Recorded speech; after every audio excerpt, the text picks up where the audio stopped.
Since you do a cruiserweight themed podcast, obviously, I would assume you have some opinions on the cruiserweight division and some knowledge on that.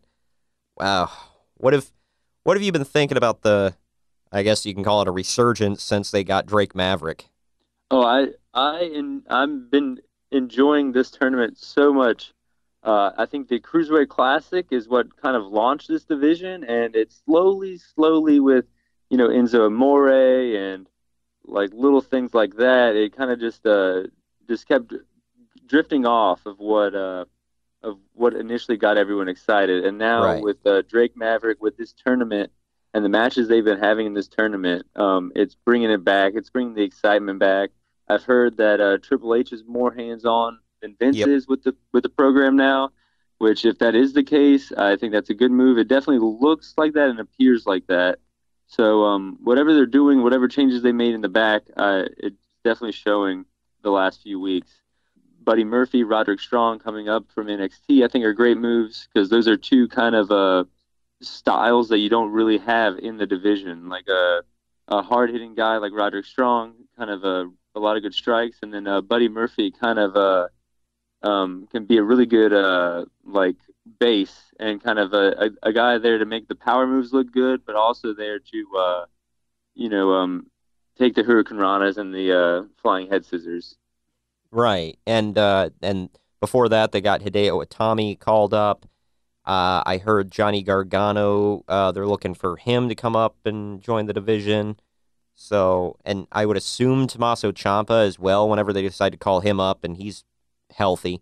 There's so many ways. I'm not sure about Andrade Almas, like if he makes the weight cut, but he would be entertaining for that.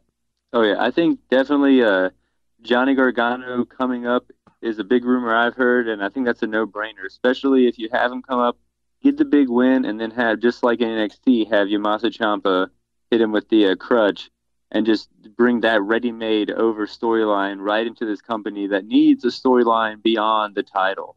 So I think that Right. would help out the show a lot, and then get people to stick around after SmackDown to watch this story unfold that they've been keeping up with in NXT.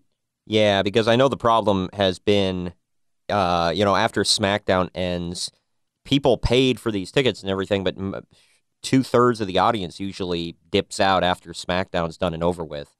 And I don't know how it's been lately since they've changed things. I know whenever I go to a SmackDown, I've only went to one since 205 Live has come around, and I stuck around because I believe TJ Perkins was on the show, and I'm actually wearing his T-shirt right now. I'm a big fan of his, and I love Drew Gulak and a lot of the other guys on there.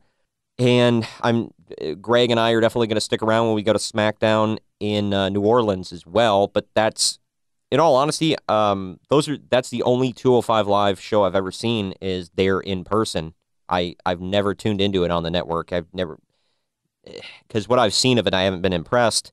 But now it's looking like it's getting going. You know what I mean? Oh, I know what you mean. I actually was talking to Open Mike Eagle. I don't know if you're familiar with him. No. He's a hip hop artist who came to Chapel Hill, and I went and saw him, and I knew he was a wrestling fan, so I sparked up a conversation, and he said the exact same thing as you. He said he was just waiting to hear the buzz for these good matches, and if anyone is like you or him, I would say Hideo Itami versus Roderick Strong is definitely worth checking out. And I would also say that before the tournament, there was a match with Mustafa Ali and Cedric Alexander, and Hmm. I would say those two matches are definitely worth seeking out, and you probably will become a fan of the show with those two matches. And I'm glad to see people like Drew Gulak coming into his own as well because he was another guy I saw him in the Indies. I was impressed with his gimmick. His in-ring work was great. Then he comes up to WWE, and it's not that he was bad. It just he lacked like I saw a lack of personality, a lack of really anything that made him stand out from the pack. And ever since he started, they kind of let him do his smarmy politician gimmick again, and I think it's really been working for him. And he's been getting the crowd just by being, you know, just the straight guy, has been getting the crowd on his side, and I think that's great. For sure. And he showed like he was definitely like always had that smarminess in the Indies, but he definitely had this ruthlessness that I saw a lot.